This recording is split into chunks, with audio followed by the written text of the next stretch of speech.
Baik, selamat siang semuanya. Assalamualaikum warahmatullahi wabarakatuh. Selamat siang, Kak. Oke, hari ini kita akan lanjutkan materi kita di mata kuliah APAP. Di minggu lalu kita sudah belajar terkait dengan microservice, API, dan segala macam ya, termasuk security juga. Dan di hari ini kita juga akan ada lab ya untuk mempraktikkan apa yang kita pelajari di minggu lalu. Sekaligus juga akan ada sedikit materi terkait dengan introduction to React.js ya. Jadi kalau sebelumnya di paruh semester pertama kita membuat layer presentation layer itu menggunakan TimeLift ya. Kita membuat view menggunakan TimeLift. Di paruh semester kedua kita akan belajar bagaimana kita membuat view menggunakan React.js. Dan tentunya antara React.js yang kita gunakan sebagai framework front-end ini akan sangat berhubungan dengan microservice yang perlu kita implementasikan. Ya. Namun di hari ini mungkin kita hanya akan bahas sedikit saja tentang React.js, pengenalannya, basic-basicnya, cara kita membuat project-nya, dan sintaks-sintaks dasar yang perlu untuk diperhatikan dalam membuat front-end menggunakan React.js. Sebelumnya mungkin saya ingatkan lagi ya, mungkin sejak minggu lalu saya sediakan setiap materi itu untuk mereview ya. Nah, jadi ini tidak ada kewajiban ya, tapi nice to have kalau misalkan kita mengerjakan ini gitu ya. Jadi silakan, sejauh ini baru ada 25 attempt ya. Dan nanti juga akan saya rilis juga untuk review materi terkait intro to React.js. Nah, ini silakan di attempt berapa kali pun ya, sampai nilainya bagus untuk membantu kalian memahami secara teoritis gitu ya. Kalau secara praktis mungkin sudah tercover dengan kita mengerjakan tutorial. Namun secara teoritis saya sediakan juga media lain untuk mereview. Nah, ini kerjanya fleksibel ya, tidak ada deadline, jadi jika ingin mereviewnya dekat-dekat dengan kuis atau UAS itu juga masih sangat dimungkinkan. Yang penting mengerjakan agar bisa nanti mempersiapkan diri lebih baik ya, karena kita masih ada kuis 2 yang memerlukan pengetahuan teoritis terkait dengan apa yang kita pelajari.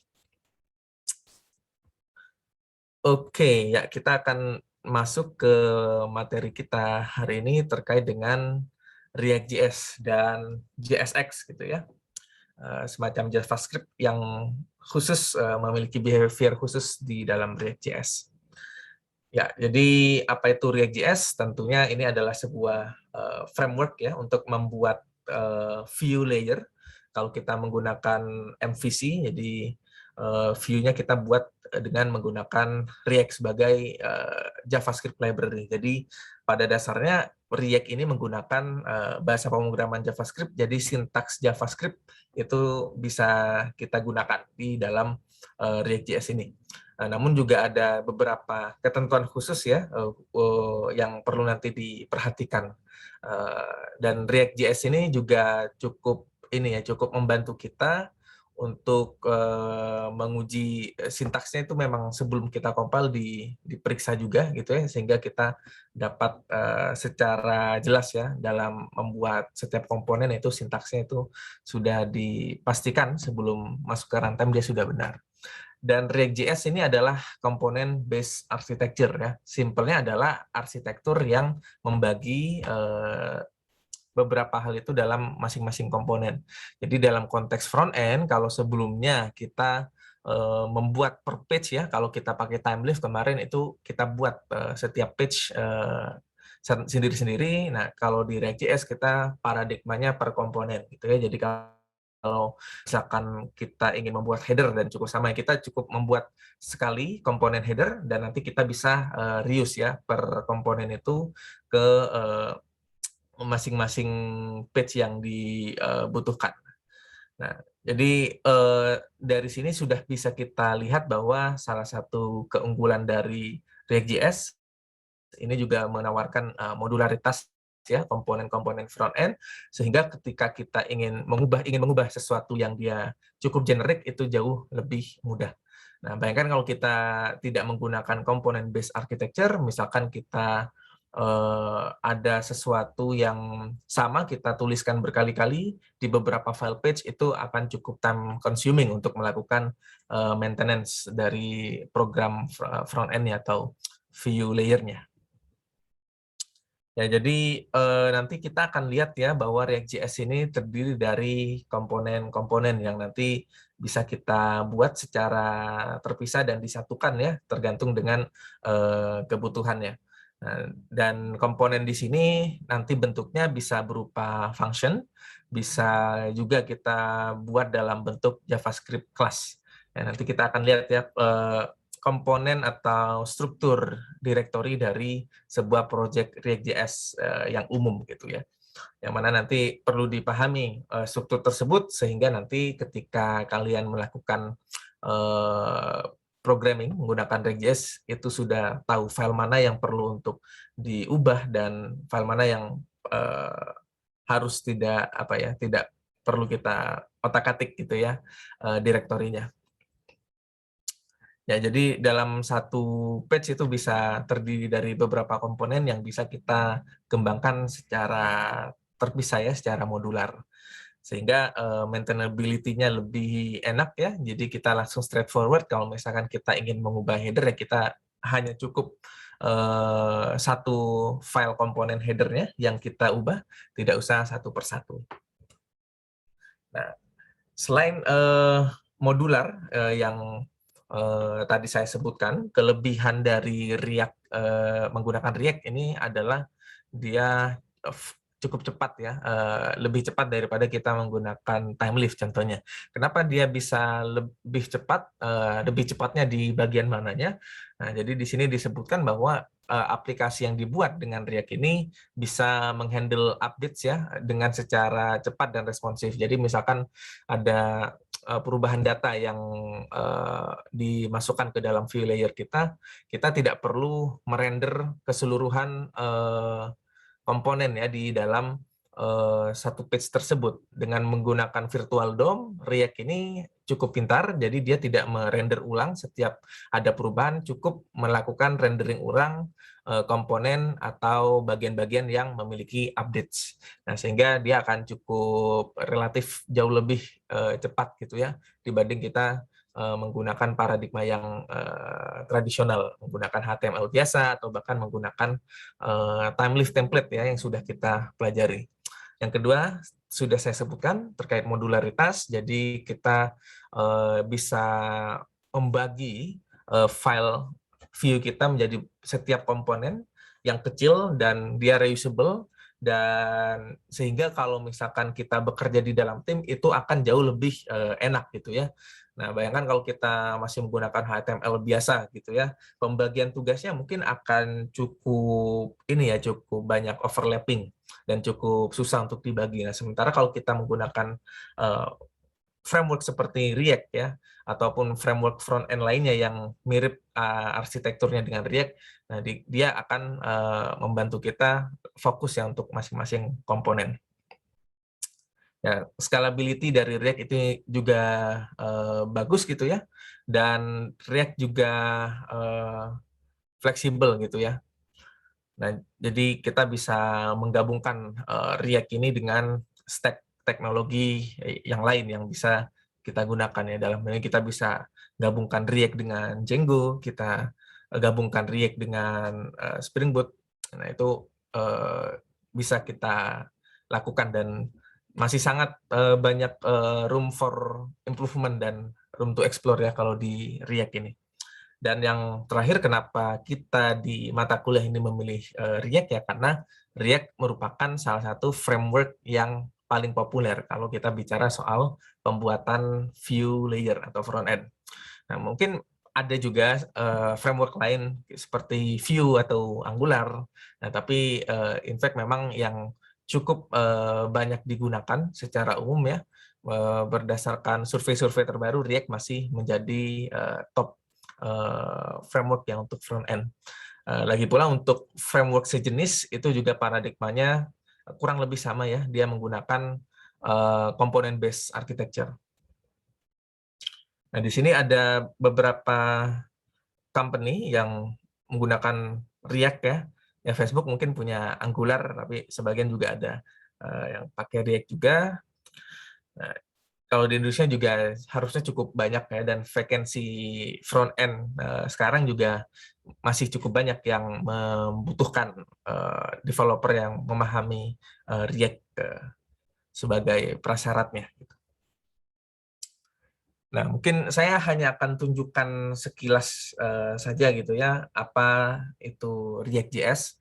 Nanti kita akan lebih mendalami di minggu depan mungkin, dan hari ini waktu kalian mungkin bisa di-spend lebih banyak untuk mengerjakan tutorial terkait dengan microservice, yang mana itu cukup time consuming dan banyak sekali step yang harus dijalankan gitu ya.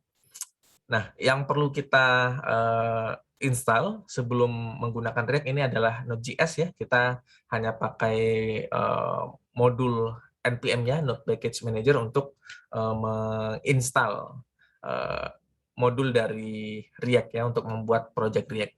Nah, dan npm ini juga untuk kita menghidupkan server ya, lokal server kita, untuk nanti bisa mengetes hasil dari React komponen atau React page yang kita buat.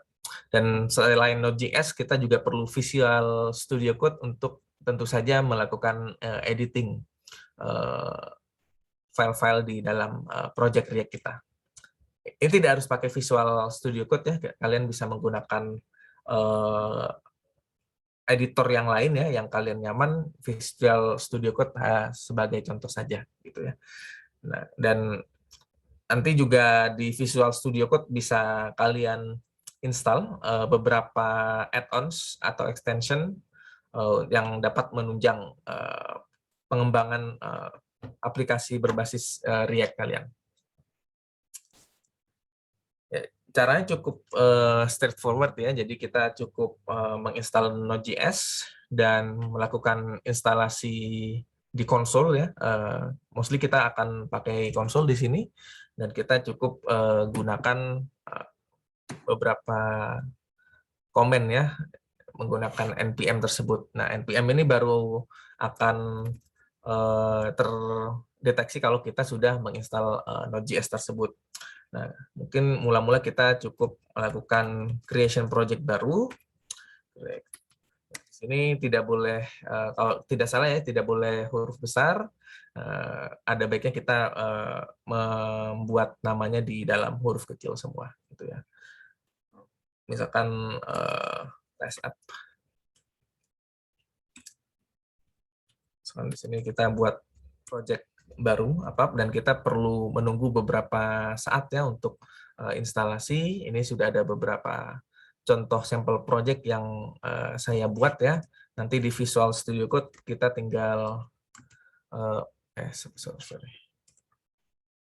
ya, kita tinggal menggunakan atau meloading folder yang sudah kita buat. Ini memang takes time ya. Ini juga bisa sekalian, kalau misalkan sudah install Node.js-nya, bisa langsung kalian praktikkan untuk setidaknya membuat diri kalian masing-masing familiar ya terhadap environment dari React ya. Nah, jadi pada dasarnya sebuah modul React.js itu, satu project ini ada beberapa komponen ya yang mungkin perlu diketahui. Modul sini kita ignore saja ya, ini modul-modul yang ada pabrikannya dari React. Mungkin yang perlu kita pahami adalah, yang pertama adalah file ini.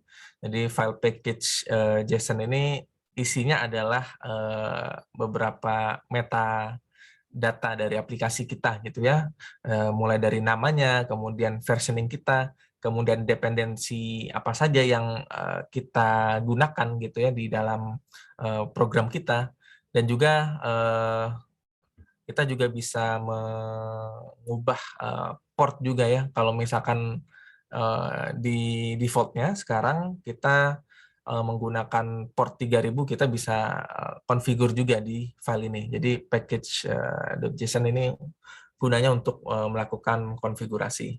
Nah, selain itu ada public ya. Jadi pada dasarnya ini mungkin tidak perlu terlalu banyak diubah ya, kecuali kita ingin mengubah nama aplikasinya atau web icon-nya, nama web page-nya, atau kita ingin mengubah web icon-nya, itu di sini.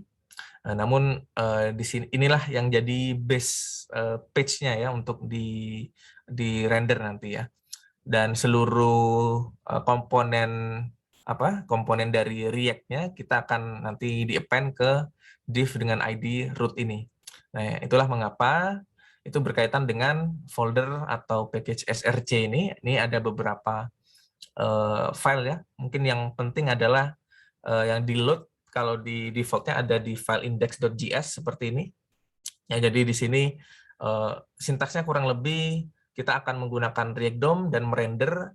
Nah, di sini ini abaikan saja ya. Strict mode ini hanya untuk modul opsional saja. Tanpa ini juga sebenarnya bisa kita load juga ya.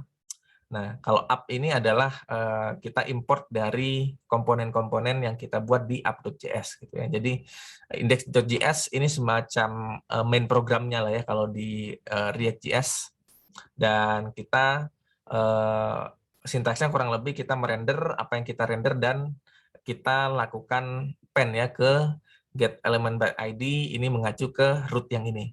Nah, jadi kalau misalkan kita mengubah root yang ada di sini, ini misalkan ganti jadi app gitu ya, kita juga perlu mengubah ID elemen yang kita append ya. Jadi kurang lebih seperti ini. Jadi app ini berasal dari file app.js yang kita import via perintah di atas gitu ya. Nah, kita juga dipersilakan kita di dalam folder src ini kalau kita ingin membuat folder lagi untuk merapikan gitu ya. Misalkan kita ingin menyatukan seluruh file CSS ya. Di sini kan ada banyak file CSS. Nah, kita bisa tambahkan folder di dalam src ini, atau jika misalkan kita punya banyak komponen dan kita ingin melompokkan komponen-komponen dalam folder, itu juga bisa. Yang penting di main programnya kita import saja gitu ya, komponen yang diperlukan. Nah, apa yang ada di dalam app.js ya, ini kita bisa gunakan extension JSX atau JS ya, tapi pada dasarnya di environment React kita menggunakan grammar sintaks itu yang belong to JSX.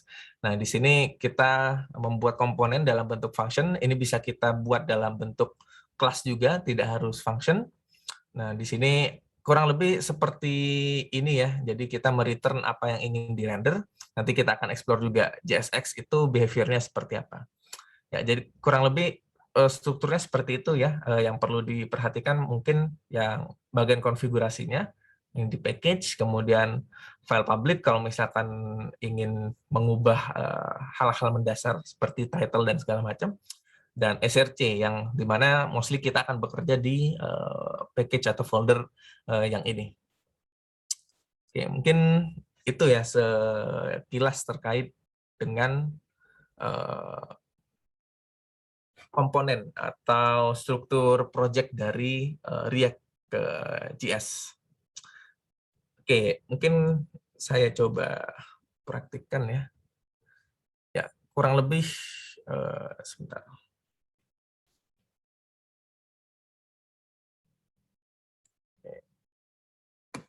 Ya, untuk memulai suatu project React ya, kita hanya cukup masuk ke direktorinya dan kita gunakan npm.start, npm spasi start ya, nanti dia akan beberapa saat akan melakukan loading ya, hingga nanti di load di browser.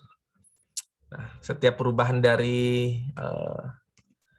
JSX-nya kita langsung bisa lihat ya di sini, cukup dengan menyimpan file JSX-nya atau file JS-nya, nanti dia akan langsung berubah di browser. Misalkan di sini kita ubah di sini, dia harusnya langsung di sini ya, mostly tidak perlu kita mereload gitu ya. Ya, kurang lebih seperti itu, dan kita akan menggunakan port 3000. Nah, pastikan port ini tidak dipakai service lain ya. Mungkin kalian menginstal service lain di laptop kalian, itu pastikan itu tidak ada yang konflik agar berjalan dengan baik. Nah, kalaupun ada konflik, nanti silakan di customize saja untuk portnya di package.json ya. Ini ada beberapa basic command untuk React App. Yang paling basic itu kita lakukan starting development server, kemudian ada run build, kita lakukan testing kalau kita mau ngetes per komponennya ya, dan macam-macam gitu ya. Ya, kurang lebih ini sudah saya jelaskan tadi ya, ada node modules, ada public, src, dan package JSON. Ya, ini kalau kita biasanya git ignore package JSON yang tadi kita bahas, ada dem, ada version. Di sini ada private dependency, dev dependency, kemudian kita definisikan scripts-nya, package log.json. Nah, kurang lebih sudah saya sebutkan tadi ya. Ya, ini caranya ya untuk kita melakukan customisasi dalam mengubah portnya. Misalkan port 3000 sudah terpakai ya, jadi kita tinggal menambahkan parameter start ya di package.json, dan kita konfigurasi seperti ini ya. Untuk Windows seperti ini, kita bisa langsung copy saja dari slides-nya, dan untuk Unix environment, mungkin Ubuntu atau Mac, itu bisa menggunakan seperti ini konfigurasinya.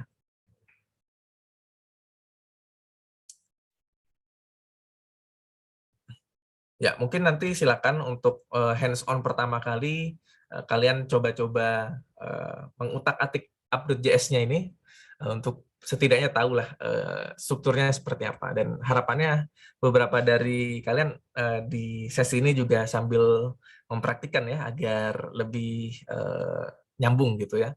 Kira-kira seperti apa environment dari React.js.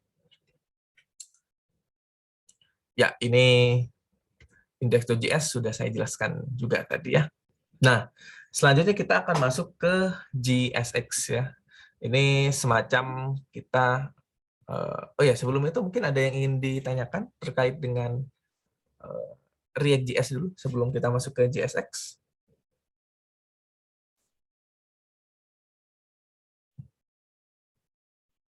Oke, sudah clear semua ya. Saya harap sudah cukup dipahami kenapa kita belajar React dan strukturnya.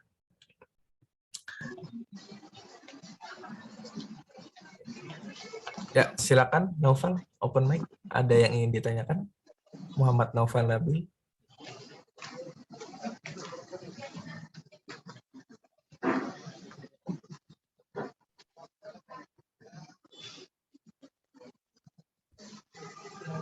Halo, Muhammad Naufal Nabil. Apakah ada yang ingin ditanyakan?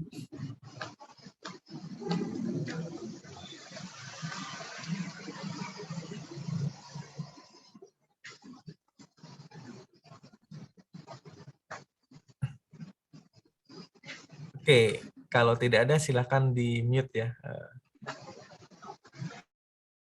Oke, ya. Oke, kita akan masuk ke JSX ya. Jadi sekilas kita nanti mungkin ini ya, agak wondering ya, JSX itu apa gitu ya. Jadi simply kita membuat, kita bisa ini ya, JSX itu adalah sebuah extension dari React ya, yang kita bisa menggunakan JavaScript, tapi juga sekaligus di waktu yang bersamaan kita bisa incorporate sintaks-sintaks HTML. Jadi seperti ini. Jadi mungkin kalau ditanya ini JavaScript HTML atau apa, ya ini JSX ya, di mana kita bisa menggunakan behavior atau sintaksnya JavaScript, tapi juga mengincorporate atau menggunakan sintaks-sintaks HTML juga di waktu yang bersamaan.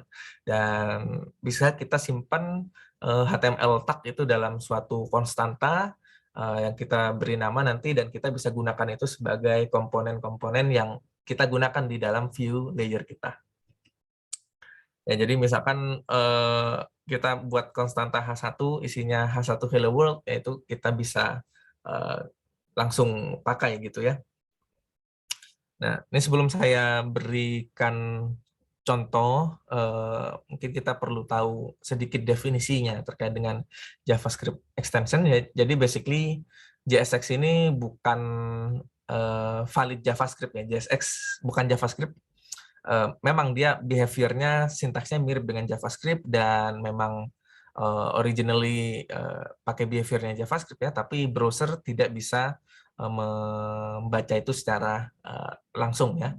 Perlu ada translator untuk dari JSX ini menjadi regular JavaScript yang sudah ada di dalam project React.js kita.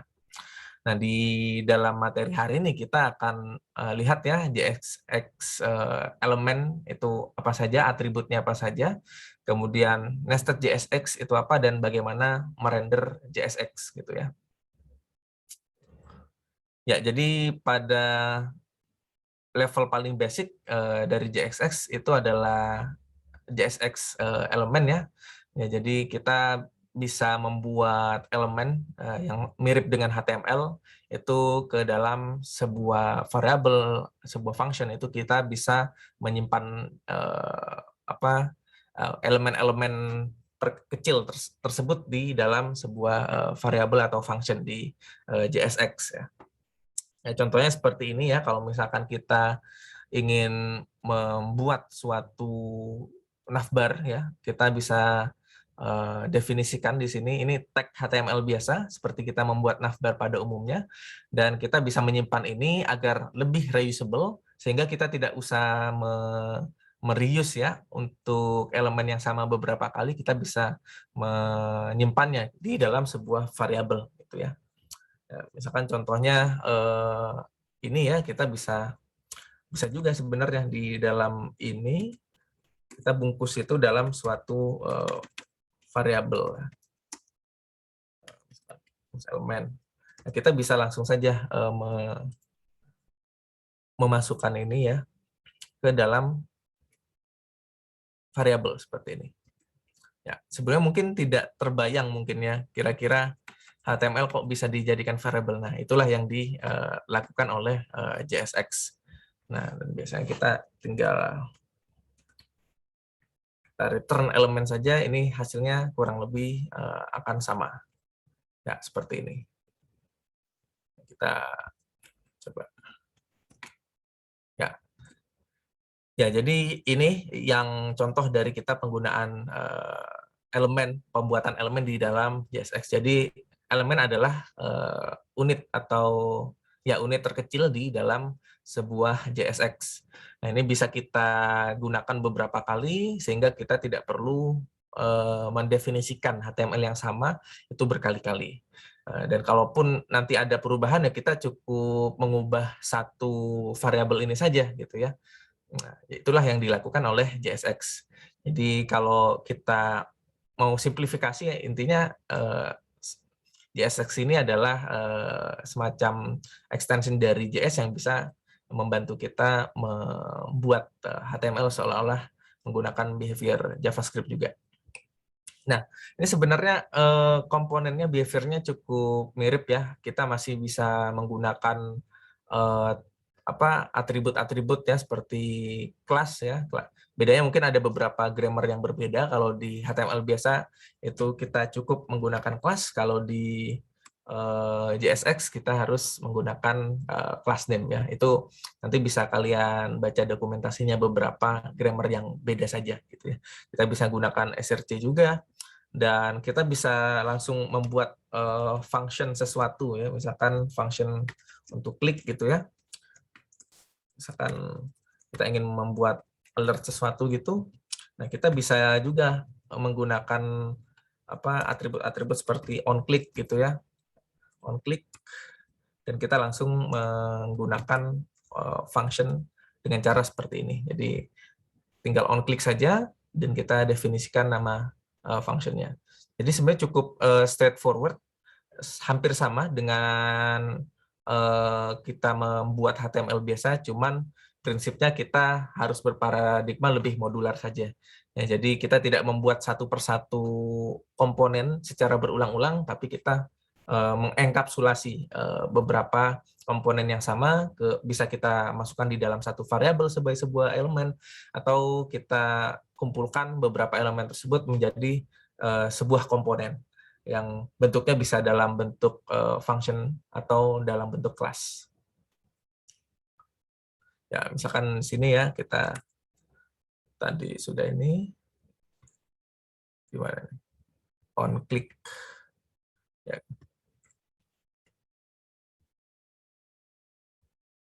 Kok gak jalan ini? Sebentar. Konsul function app.js.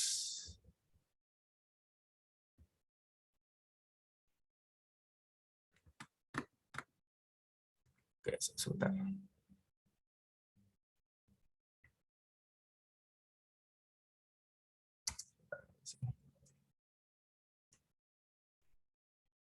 Nah, oke. Sudah jalan di sini ya. Oke. Ya, jadi intinya kita bisa membuat HTML dan membungkusnya di dalam sebuah elemen. Nah, atributnya juga sama ya. Jadi seperti HTML ada kita definisikan ID, class name, dan sebagainya. Jadi kurang lebih sama. Nanti diperhatikan saja aturan sintaksnya seperti apa. Nah, kemudian ada yang namanya nested JSX ya. Jadi sebenarnya kalau di JSX itu dalam membuat suatu elemen, nah kita tidak bisa membuat dua elemen terpisah. Misalkan kita ada div seperti ini dan kita definisikan div lagi ya untuk seperti ini. Ini dia akan menolak ya. Jadi hanya harus ada satu opening dan closing tag terluar ya. Jadi outernya harus ada hanya satu gitu ya, tidak bisa lebih banyak. Jadi kalau misalkan kita punya banyak komponen seperti ini, misalkan header punya image dan segala macam ya, kita biasanya untuk membuat nested JSX kita cukup menambahkan, membungkusnya di dalam sebuah div saja gitu ya. Dan kita bisa definisikan class name-nya itu apa jika diperlukan. Jadi dalam mendefinisikan sebuah elemen di JSX, kita hanya diperbolehkan membuat elemen yang menggunakan satu opening dan closing tag-nya. Dan selain itu di dalam di dalam JSX ini juga cukup ketat terkait dengan cara kita menulis HTML gitu ya. Nah, misalkan kita ingin membuat bold ya di sini.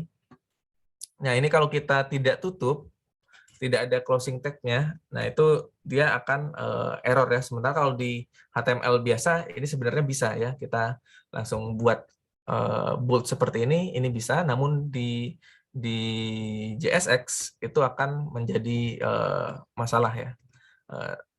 Dia akan harus ada warning ya di sini untuk sintaksnya, jadi harus kita tutup ya closing tag-nya ini seperti ini.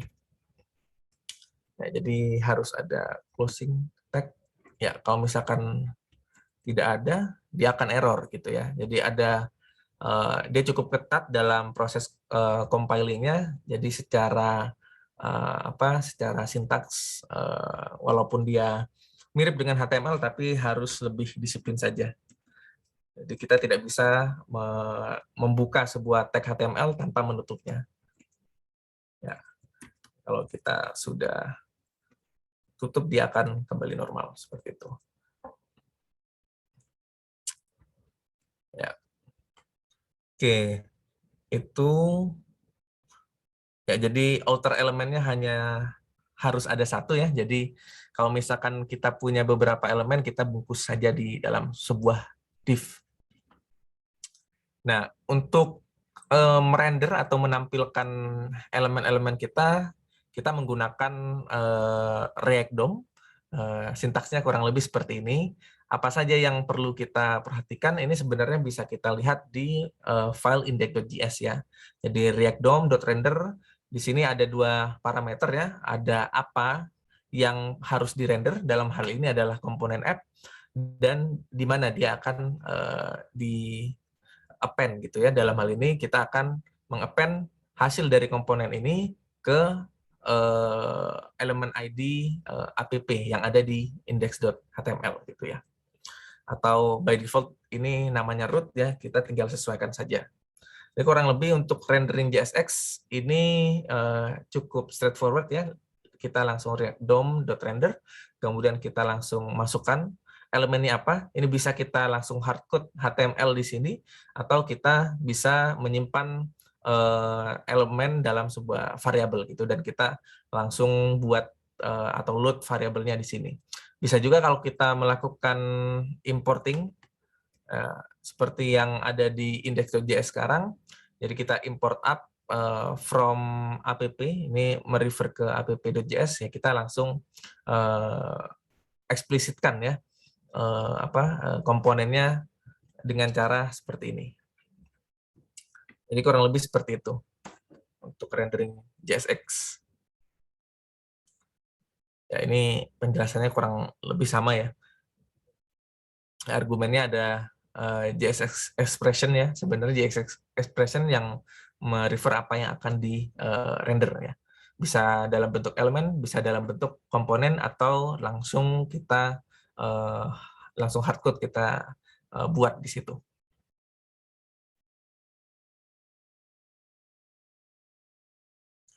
Ya, kita bisa buat juga seperti ini. Kalau kita buat dalam sebuah variabel, kita langsung tulis nama variabelnya.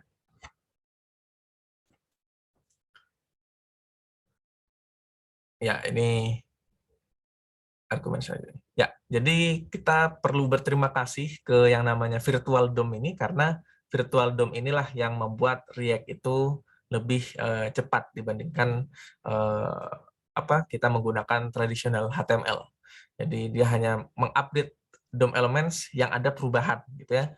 Jadi kurang lebih kalau misalkan kita lakukan perubahan ya, misalkan di app.js ya, kita tambahkan karakter lain gitu ya. Kita buat random karakter aja, dan ketika kita save, yang dilakukan Virtual DOM itu tidak mereload seluruh komponen yang sudah ada sekarang, melainkan dia hanya fokus merender apa yang perlu diupdate gitu ya. Jadi kita lihat sekarang seperti ini, dan kalau kita kembalikan lagi, ya dia bisa cepat langsung, tidak bisa kalau kita membuat HTML biasa kan harus kita reload secara keseluruhan, dan dia akan merender semuanya dari awal. Nah, kalau di React.js dia akan lebih fokus pada apa yang berubah. Nah, itulah kalau nanti kita belajar routing ya, atau kita membuat routing atau navbar connect antar halaman, itu juga apps yang memakai React itu umumnya jauh lebih smooth dan cepat ya, karena dia tidak harus mereload semuanya dari awal. Jadi apa yang sudah preloaded itu ya udah tinggal ditinggalkan saja, nanti tinggal diupdate dengan perubahan routing atau state yang berlaku di React JS tersebut.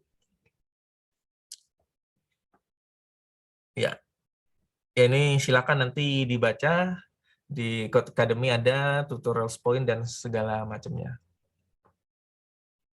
Ya, ini nanti silakan ini ya, ini opsional juga, nanti silakan latihan install Node.js dan buat sebuah aplikasi React sederhana, dan ya modifikasi apa yang ada di index.js untuk menampilkan list daftar nama mahasiswa di mungkin kelompok tugas akhir, atau list apapun deh, untuk hands-on pertama kali React.js environment-nya seperti apa. Oke, sampai sejauh ini ada yang ingin ditanyakan?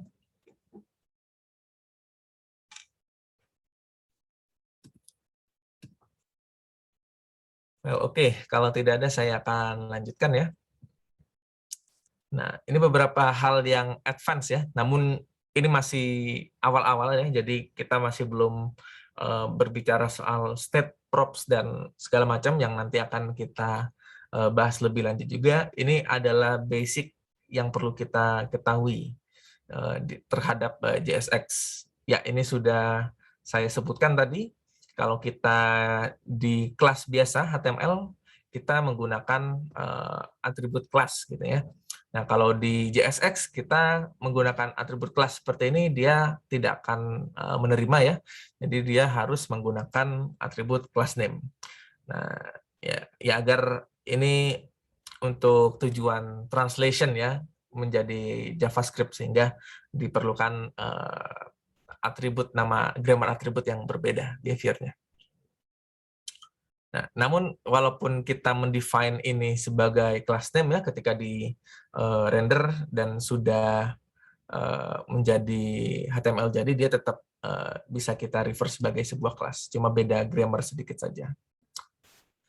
Nah, ini juga self closing text juga sudah saya sebutkan tadi, pentingnya kita menutup semua tag yang kita definisikan di dalam JSX.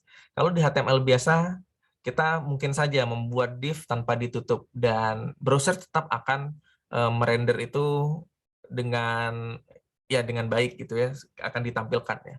Ya, walaupun tentu kalau kita lupa untuk menutup sesuatu, itu mungkin akan cukup cukup berpotensi ada yang kurang sesuai dengan apa yang kita inginkan tampilannya. Nah, kalau di JSX ini kita lebih secure nih untuk memastikan kebenaran sintaks HTML-nya, karena sebelum dia dikompil dia harus dipastikan dulu, dicek dulu apakah dia sudah ditutup atau tidak gitu ya. Kalau tidak ada closing text-nya, dia akan raise error ya. Tadi sudah kita lihat bersama-sama. Nah, JavaScript ini juga sebenarnya cukup straightforward, karena ya behavior-nya JSX ini ya sebenarnya derive dari JavaScript, ya kita bisa langsung saja mengaplikasikan beberapa sintaks JavaScript di JSX. Nah, misalkan kalau kita ingin membuat sebuah penjumlahan atau memanggil sebuah metode ya, kita cukup lakukan misalkan di sini kita ingin melakukan perhitungan 10 tambah 10 gitu ya, kita cukup membuat curly bracket ya, seperti ini. Ya, atau misalkan kita membuat sebuah variabel ya berisi teks gitu. Misalkan nah, kita bisa langsung menggunakan variabel tersebut di dalam bracket sini. Ya, ini di sini langsung terupdate dan kita bisa gunakan ini reserved jadi. Biar aman deh. String test gitu ya. Harusnya enggak sih. Oke, kita langsung saja di sini panggil saja stringnya seperti itu. Dia langsung terupdate sendiri. Nah, kurang lebih seperti itu ya. Jadi sebenarnya kalau kita sudah cukup familiar dengan JavaScript, menggunakan JSX atau React.js itu tidak akan menjadi masalah gitu ya. Yang penting kalau kita ingin melakukan apapun operasi yang similar dengan JSX, jangan lupa curly bracket seperti ini perlu untuk didefinisikan ya. Misalkan seperti ini untuk memanggil sebuah fungsi klik, membuat function di JS kan seperti ini ya. Jadi untuk memanggilnya kita cukup membuat curly bracket dan menuliskan nama metodenya. Tanpa perlu kita seperti ini. Kita cukup menggunakan nama metodenya. Oke. Ya, kurang lebih itu ya beberapa perbedaan kuncinya. Jadi contoh-contoh yang lain yang bisa kalian coba juga, kita bisa buat dalam bentuk dictionary dan nanti kita load elemen tersebut dengan cara seperti ini. Kalau kita membuatnya dalam sebuah dictionary, ya mungkin sintaks-sintaks ini cukup basic ya, namun cukup berguna juga untuk nanti kalau misalkan kita integrasi dengan API, kita tetap akan membutuhkan sintaks-sintaks basic JavaScript seperti ini. Ini juga sudah kita praktikkan ya, jadi kita bisa menggunakan onClick atau kita bisa gunakan event listener lainnya seperti di ini ini banyak ya, nanti bisa dipilih on click, kemudian on mouse move, atau event-event lainnya itu bisa didefinisikan sendiri di sini.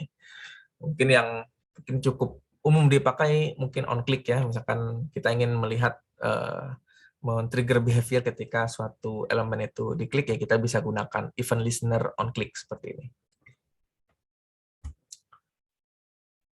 Ya, ini sudah kita praktikkan juga. Ya, kita juga bisa menggunakan kondisional ya di dalam JSX, namun caranya tidak seperti ini ya. Jadi mentang-mentang saya tadi bilang curly bracket, apapun terkait dengan JavaScript, masukkan saja di dalam curly bracket-nya. Nah, sayangnya kalau kita gunakan kondisional itu tidak seperti ini, ya, namun kita langsung saja caranya itu seperti ini gitu ya. Jadi kita di luar dari konstanta ini, kita ini ya buat kondisinya di luar, baru di dalam adalah komponen ketika membuat komponen yang akan muncul ketika memenuhi kondisi tertentu gitu ya. Ini kita bisa deklarasikan gitu ya, if apa, kemudian apa yang akan ditampilkan atau disimpan. Jadi seperti itu. Ya, kalaupun kita mau yang inline seperti ini, mungkin contohnya ya bisa seperti ini ya, kita di dalam curly bracket-nya, kita taruh kondisinya, ini hanya berlaku kalau misalkan hanya ada dua kondisi ya, jadi hanya true or false, tidak ada else if. Ini kita bisa gunakan ini. Ada edge, apakah edge-nya lebih dari sama dengan drinking edge? Kalau iya, dia by drink, H1-nya nilainya adalah by drink. Nah, kemudian kalau tidak, dia do thin stuff gitu ya.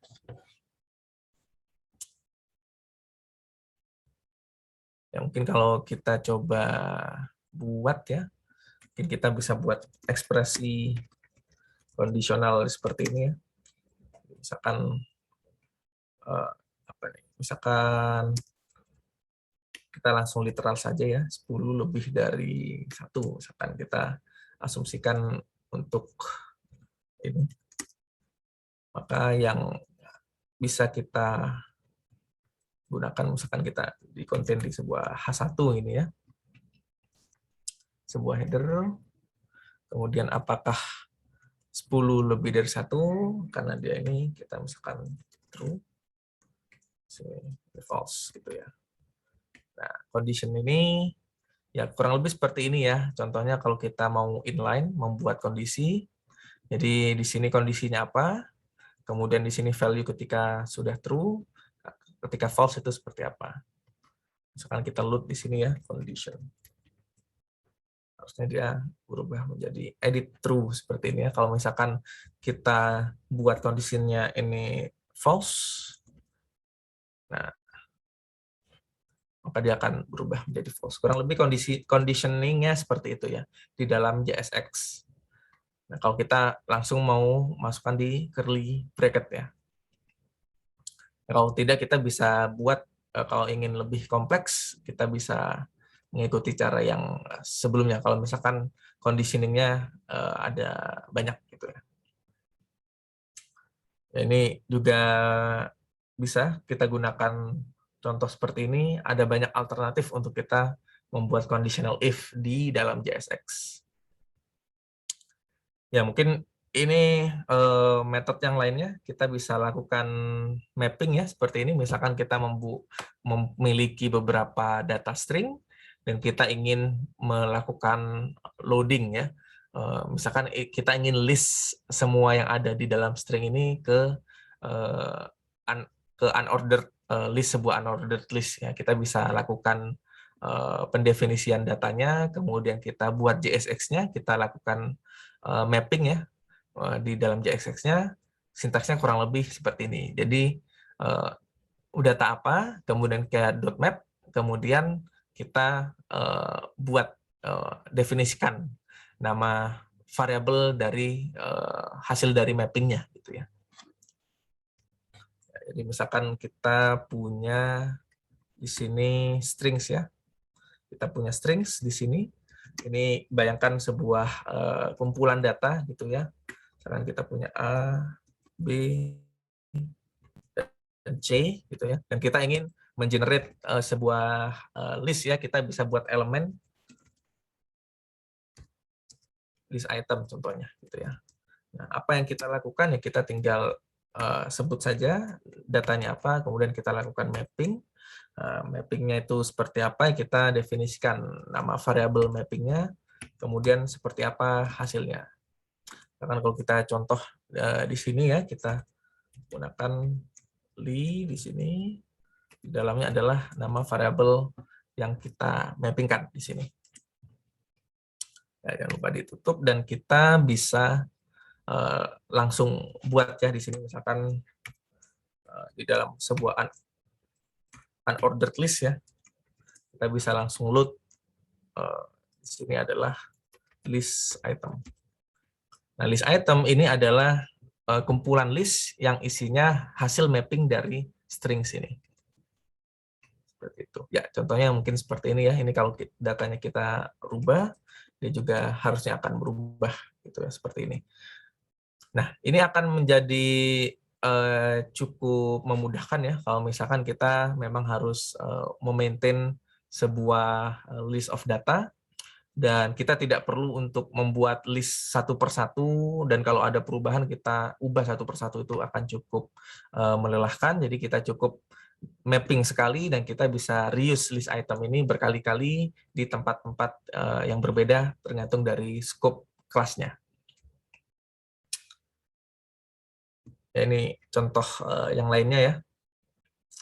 Ini juga opsional ya, di dalam setiap list kita bisa gunakan atau kita definisikan key-nya untuk identifier masing-masing dari listnya. Namun ini opsional sih, kita nggak pakai key juga sebenarnya masih jalan-jalan aja. Nah, dan tidak semua list itu butuh kita definisikan key-nya, kecuali kalau misalkan beberapa kondisi ya. Ya misalkan ordernya akan di-shuffle gitu ya, seperti search result. Jadi kita untuk memudahkan kita identifikasi suatu elemen di listnya, kita bisa gunakan keys seperti ini. Ya, untuk membuat elemen kita selain mendefinisikan secara hardcode ya, seperti ini misalkan, kita juga bisa menggunakan yang namanya React Create Element ya. Created element, misalkan kita definisikan di sini. Jadi instead of kita membuat H1 hello world seperti ini, kita juga bisa membuat alternatifnya menggunakan React create element. Kita langsung definisikan H1. Nah, kemudian ini atributnya. Kalau kita tidak ada atributnya, kita bisa definisikan null, dan di sini value-nya ya, hello world. Kita bisa, ya, sorry, kita harus tambah string-nya. Ya, seperti ini. Ini juga bisa kita load ya sebagai sebuah elemen.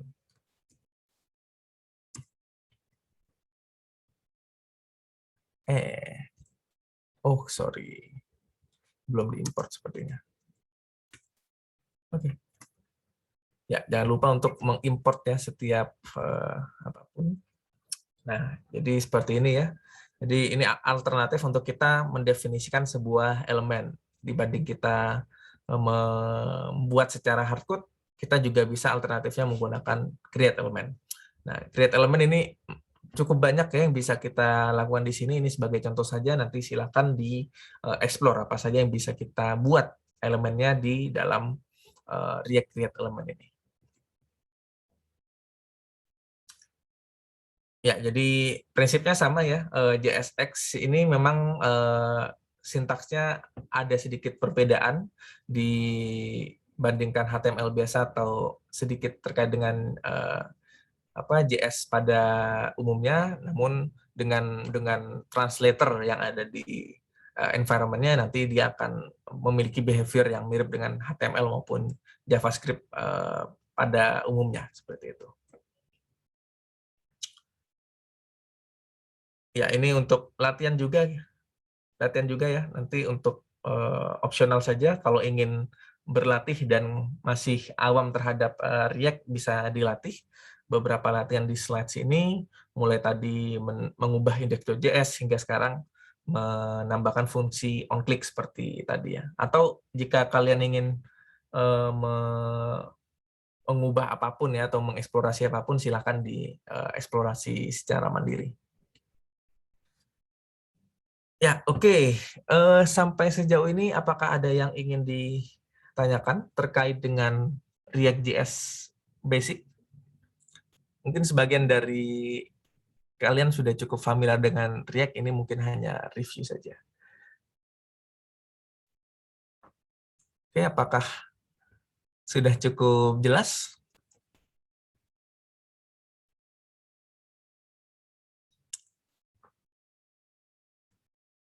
Ya, oke. Kalau saya rasa sudah cukup jelas ya.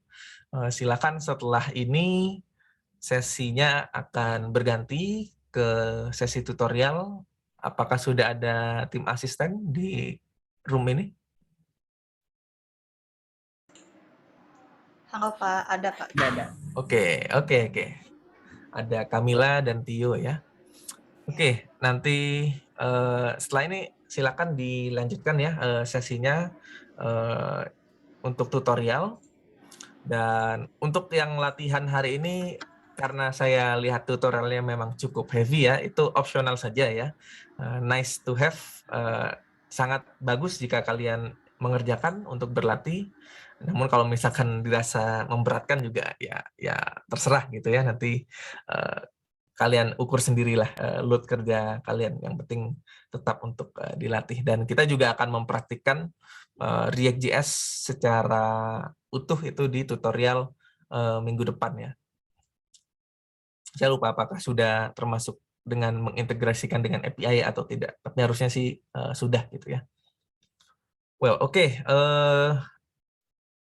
Kalau sudah jelas, mungkin sekian dulu sesi materi dari saya. Selanjutnya saya serahkan ke asisten untuk memandu sesi tutorialnya. Terima kasih semua. Selamat siang. Assalamualaikum warahmatullahi wabarakatuh. Terima kasih, Waalaikumsalam warahmatullahi Kak. wabarakatuh. Masih Kak.